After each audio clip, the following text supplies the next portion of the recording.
My friends, I have quite a few hours on Shinobi Strikers, so I feel like I know what I'm talking about here. Now, I know what you're thinking. DJ, you're Prestige 2, you're level like 4. Come on now. What do you mean you know what you're talking about? You're bad. Alright, I get it. I know. I'm no Prestige 20 or anything. But if there's anything in this game that I know better than anyone at all, it's the Shark Bomb. If you've played Shinobi Strikers for any amount of time at all, and you've been sitting there thinking, maybe I'll try to learn how to play the defense type. You're scrolling down the list of moves, looking to see what's fun to use, what you think will be good, all that good stuff, and you come across the Shark Bomb. So you look it up, trying to see how it fits in the meta, and everything you find says the same thing. Don't use a shark bomb. No, shark bomb's too easy to dodge. The shark bomb's startup time is way too long. The tracking on shark bomb is super inaccurate. Shark bomb is bad. Well, I'm here to tell you, they're kind of right. There is some truth to those claims, but if you use it right, it can completely ruin the flow of your opponent's rotations. And when you use it right, it is so satisfying. Its biggest downsides are that it actually requires some skill to use. I mean, let's be real here for a moment. Most of the game's player base would rather just use skills that allow them to win with their eyes closed. Oh, you thought I was joking? I mean, Hazan Strike, Imperial Wrath, Yasaka Beads? Yeah, it's pretty bad. So when people see a move that isn't just a brain dead instant win button, they start telling everybody the move is bad. So let's talk about the Shark Bomb. Shark Bomb is one of the many free to play skills that can be obtained from the Kisame mentor. After a few hand signs, you do an animation bringing the water shark out of the ground. The shark then circles around your character a couple times and then launches towards your opponent. Now, the effect of this move, it will completely put their moves on cooldown. Their two jutsu skills, not including their throwable, not including their ultimate, but it puts their other two skills on cooldown, even if they block it. So, it's a pretty big deal. Now, the biggest problem with this attack, I'll let you see it for yourself.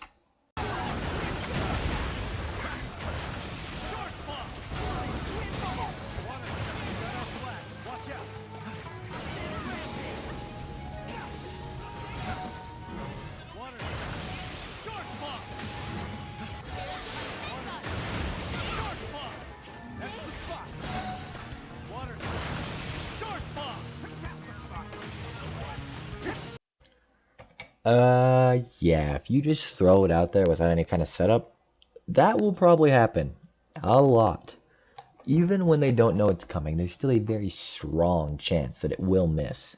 However, there are a few workarounds. One more feature to mention, while I kind of talk about some of the solid builds to use with this move, are that if you hold the input to use the attack, if you hold the button in, you'll hold your hands, your character will hold the hands on the last hand sign, and you will basically keep the move on the ready, keeping it ready to be launched at any time the moment you release the button.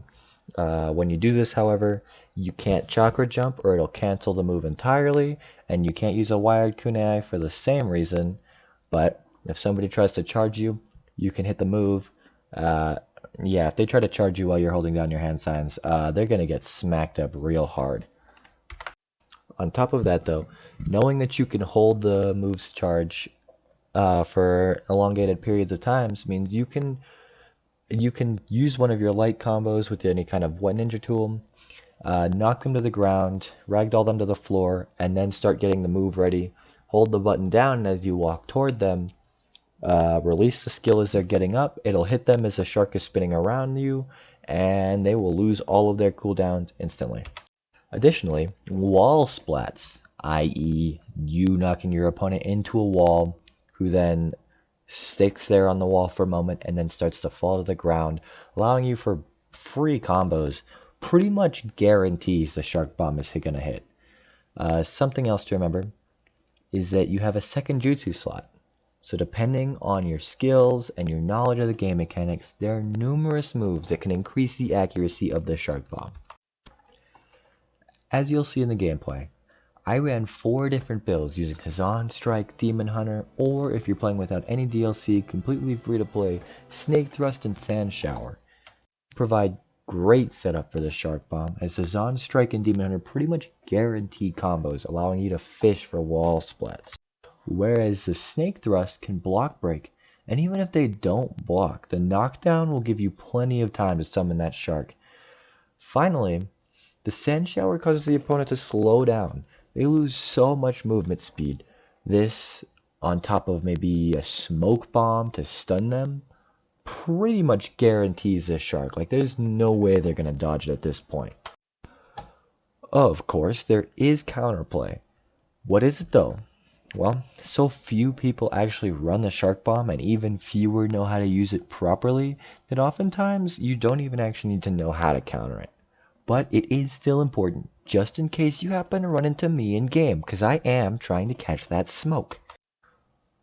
Shark Bomb is a massive threat to those brain dead, overpowered, insta-win, yes, Saka beads, type of moves, because they usually have very large cooldowns. Now, if the Shark Bomb user is smart and is running, say, Clear Mind on their pants to shorten the ninjutsu cooldown times, then they will easily have their shark back far before you can get your Yasaka beads. And you're just going to keep getting your cooldown to reset. You're never going to get off another Yasaka beads again. Easily, the best counter to something like this is iframes. It's important to keep on one of your 4 presets going into a game some kind of Kamui Climax, Kamui Bond, True Seeker orbs, whatever will allow you to avoid getting hit by that shark, to then handle the shark user and basically force them into another preset so they drop the shark and you can capitalize and win the match. Now, since we're talking about the Shark Bomb, it's only natural that we also talk about the Super Shark Bomb. Now, if you see somebody getting ready to use this move, and you're not running defense type, you better turn around and run the other way, because you are going to get one shot. And if you do survive, you're in for a bit of a beating, as your cooldowns, much like the normal Shark Bomb, will be reset. Honestly, the Shark Bomb might be the best ultimate for defense types. The range is massive, and if you line it up right, you can score an easy squad wipe. Now let's talk about the rest of your build. And by that, I mean your clothes. Now, your clothes can give you a huge advantage depending on the different buffs that they give. And as I mentioned earlier, Clear Mind or any other skill that decreases your cooldowns is really good for any build involving Shark Bomb, or any build at all for that matter. But aside from that, it's important to use skills that fit your playstyle. You might consider using a skill that boosts your damage output if you like to play aggressive and you like to be in everybody's face.